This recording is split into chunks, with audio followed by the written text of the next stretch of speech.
श्रीमद्देवी भागवत में 7वें स्कंद में भक्तगण आपको राजा श्रेयाति के यज्ञ में च्यवन मुनि का अश्वनी कुमार को सोमरस देना। जन्मेजय बोले, हे व्यास जी, च्यवन ने उन दोनों वैद्यों को सोमरस पीने का अधिकारी किस प्रकार बनाया? उन महात्मा च्यवन की बात कैसे सिद्ध हुई? धीरा इंद्र के बल के सामने मानव बल की क्या तुलना हो सकती है? फिर भी उन इंद्र के द्वारा सोमरस के पानी से निषिद्ध किए गए उन दोनों अश्विनी कुमारों को च्यवन मुनि ने सोमरस पान का अधिकारी बना दिया। हे धर्मष्ट, हे प्रभु, इस आश्चर्यमय विषय का विस्तार पूर्वक वर्णन कीजिए, क्योंकि मैं इस समय च्यवन मुनि का चरित्र पूर्ण रूप से सुनने का इच्छुक हूँ। व्यास जी बोले, हे महाराज, हे भारत, राजा श्रेयाति ने जब भूमंडल पर यज्ञ किया था, च्यवन मुनि के तत्कालीन उस अत्यंत अद्भुत चरित्र के विषय में सुनिए। दूसरे देवता के समान तेजस्वी मुनि च्यवन सुंदर रूप वाली उस देव कन्या रूपिणी सुकन्या को पाकर प्रसिद्ध हो गए और उसके साथ विहार करने लगे। एक समय की बात है, महाराज श्रेयाति की पत्नी अपनी कन्या के विषय में अत्यंत चिंतित हो उठी। कांपती और रोती हुई वे अपने पति से बोली, हे राजन, आपने वन में एक अंधे मुनि को पुत्री सौंप दी थी। वह न जाने जीवित है अथवा मर गई, अथवा आपको उसे समय रूप से देखना चाहिए। हे नाथ, आप मुनि च्यवन के आश्रम में आदरपूर्वक यह देखने के लिए जाइए कि उस प्रकार का पति पाकर वो सुकन्या क्या कर रही है। हे राजेश, पुत्री के दुख के कारण मेरा हृदय जल रहा है। तपस्या करने से क्षीण शरीर वाली मेरी उस विशाल नयना पुत्री को मेरे पास ले आइए। नेत्रहीन पति पाकर महान कष्ट भोगने वाली, तप के कारण कृष्ण शरीर वाली, वलकल धारण करने वाली तथा क्षीण कटि प्रदेश वाली अपनी पुत्री को मैं देखना चाहती हूँ। श्रेयाति बोले, विशालाक्षी, हे वरारोही, मैं अभी अपनी पीरी पुत्री सुकन्या को आदरपूर्वक देखने के लिए उत्तम व्रत का आचरण करने वाले उन च्यवन ऋषि के पास जा रहा हूँ। व्यास जी बोले, शोक से अत्यंत व्याकुल अपनी पत्नी से ऐसा कहकर राजा श्रेयाति रथ पर बैठकर च्यवन मुनि के आश्रम की ओर तुरंत चल पड़े। आश्रम के निकट पहुंचकर राजा श्रेयाति ने देवपुत्र के समान प्रतीत होने वाले एक नव यौवन से संपन्न मुनि को वहां देखा। देवताओं के स्वरूप वाले उस मुनि को देखकर राजा श्रेयाति विस्मय में पड़ गए। वे सोचने लगे कि मेरी पुत्री ने लोक में निंदा कराने वाला यह कैसा नीच कर्म कर डाला है। प्रतीत होता है कि इसने काम पीड़ित होकर उन वृद्ध शांतचित्त तथा अति निर्धन मुनि का वध कर दिया एवं किसी अन्य को अपना पति बना लिया है। यह कामदेव बड़ा दुस्सह है और यह अवस्था में तो यह विशेष रूप से और भी दुस्सह हो जाता है। इस पुत्री ने तो मनुवंश में बड़ी भारी कलंक लगा दिया। जिस मनुष्य की पुत्री ऐसा नीच कर्म करने वाली हो, संसार में उसके जीवन को धिक्कार है। ऐसी पुत्री मनुष्य के लिए सभी पापों से बढ़कर दुख देने वाली होती है। मैंने भी तो स्वार्थ की सिद्धि के लिए ऐसा अनुचित कार्य कर दिया था, जो कि जानबूझकर नेत्रहीन और वृद्ध मुनि को अपनी पुत्री सौंप दी। पिता को चाहिए कि वह भली भांति सोच समझकर ही एक योग्य वर को अपनी कन्या प्रदान करे। मैंने जैसा कर्म किया था वैसा ही फल भी पाया। अब यदि मैं पाप कर्म करने वाली इस दुष्चरित्र कन्या को मार डालता हूँ तो मुझे दुष्टर स्त्री हत्या और विशेष रूप से पुत्री हत्या का बड़ा भारी दोष लगेगा। मैंने तो इस परम प्रसिद्ध मनुवंश को कलंकित कर दिया। एक और बलवती लोक निंदा है और दूसरी ओर न छोड़ी जा सकने वाली संतान की प्रति स्नेह श्रृंखला। अब मैं क्या करूं? इस प्रकार सोचते हुए राजा श्रयाति जब चिंता के सागर में डूबे हुए थे, उसी समय सुकन्या ने चिंता से आकुल अपने पिता को संयोगवश देख लिया।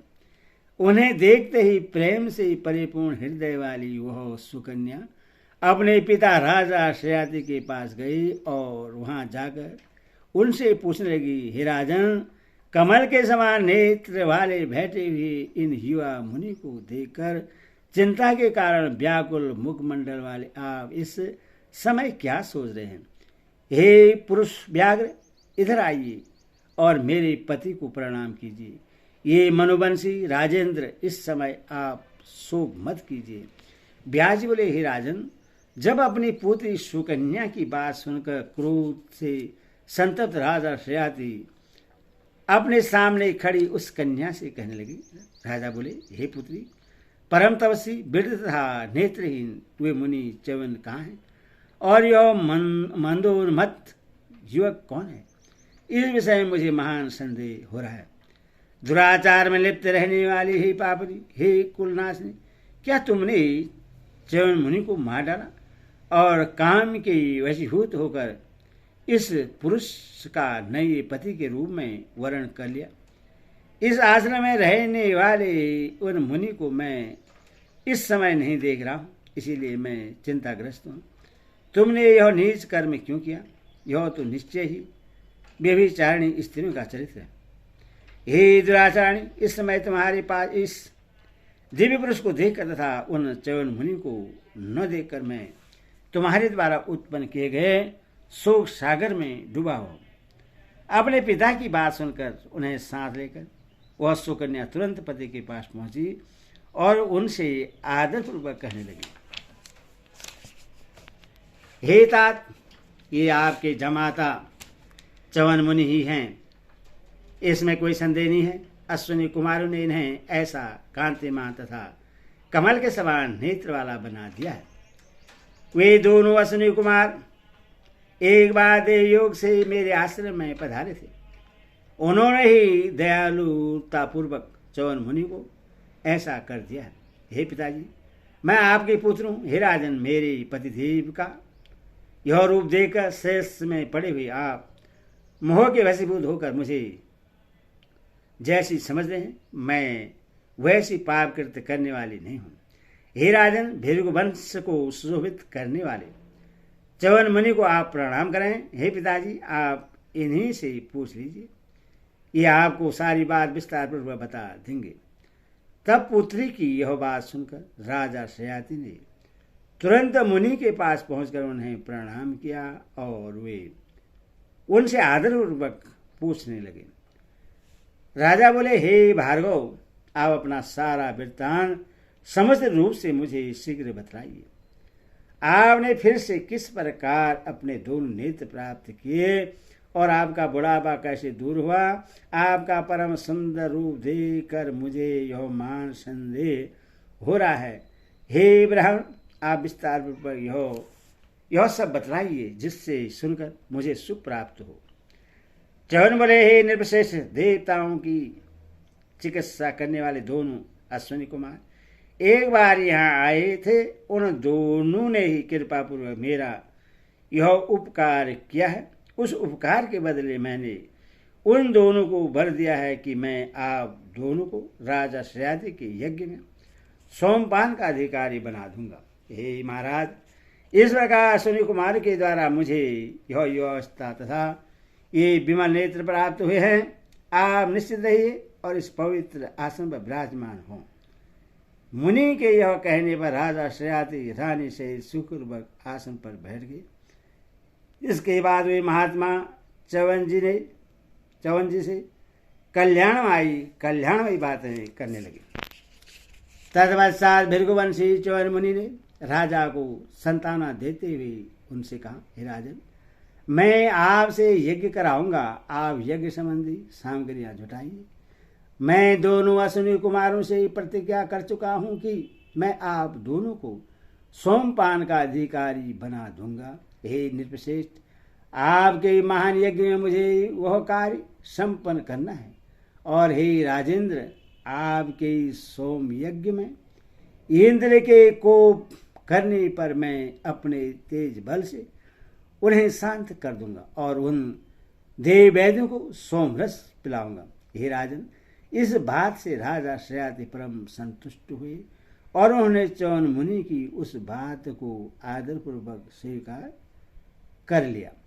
तत्पश्चात च्यवन मुनि का सम्मान करके परम संतुष्ट होकर राजा श्रयाति अपनी पत्नी के साथ मुनि से संबंधित चर्चा करते हुए अपने नगर को चले गए। तदनंतर संपूर्ण कामनाओं से परिपूर्ण राजा श्रयाति ने किसी शुभ मुहूर्त में एक उत्तम यज्ञशाला का निर्माण कराया। इसके बाद वशिष्ठ आदि परम पूज्य मुनियों को बुलाकर भृगुवंशी च्यवन मुनि ने राजा श्रयाति से यज्ञ कराना आरंभ कर दिया। उस महायज्ञ में इंद्र सहित सभी देवता उपस्थित हुए और दोनों अश्विनी कुमार भी सोमपान की इच्छा से वहां आए। वहां दोनों अश्विनी कुमारों को भी उपस्थित देखकर इंद्र सशंकित हो उठे और वे सभी देवताओं से पूछने लगे, ये दोनों यहाँ क्यों आए हुए हैं? ये चिकित्सक हैं अथवा ये सोमरस पीने के अधिकारी नहीं हैं। इन्हें यहाँ किसने बुलाया है? इस पर राजा के उस महायज्ञ में उपस्थित देवताओं ने कोई उत्तर नहीं दिया।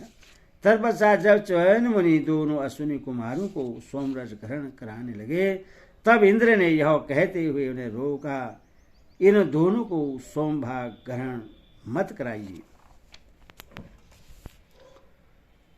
तब च्यवन मुनि ने इंद्र से कहा, हे सूर्यपुत्र अश्विनी कुमार, ये सूर्यपुत्र अश्विनी कुमार सोमरस ग्रहण करने के अधिकारी कैसे नहीं हैं? हे शशिपति, आप इस बात को प्रमाणित कीजिए। ये वर्णशंकर नहीं है, अपितु सूर्य की धर्म पत्नी से उत्पन्न हुए हैं। तब हे देवेंद्र, ये दोनों श्रेष्ठ चिकित्सक किस दोष के कारण सोमपान के योग्य नहीं हैं? हे इंद्र, इस यज्ञ में उपस्थित सभी देवता ही इसका निर्णय कर दें। मैं तो इन्हें सोमरस अवश्य पिलाऊंगा, क्योंकि मैंने इन्हें सोमपान का अधिकारी बना दिया है। हे मधुवन, मैंने ही इस यज्ञ के लिए राजा श्रयाति को प्रेरित किया है। हे विभु, इनके लिए मैं ऐसा अवश्य करूंगा। मेरा यह कथन सत्य है। हे शक्र, मुझे नवीन अवस्था प्रदान करके उन्होंने मेरा बड़ा अपकार किया है, अतः उसके बदले में मुझे सभी प्रकार से इसका प्रत्युपकार करना चाहिए। इंद्र बोले, चिकित्सा वृद्धि वाले ये दोनों अश्विनी कुमार देवताओं के द्वारा निंदनीय माने गए हैं, अतः ये सोमपान के अधिकारी नहीं हैं।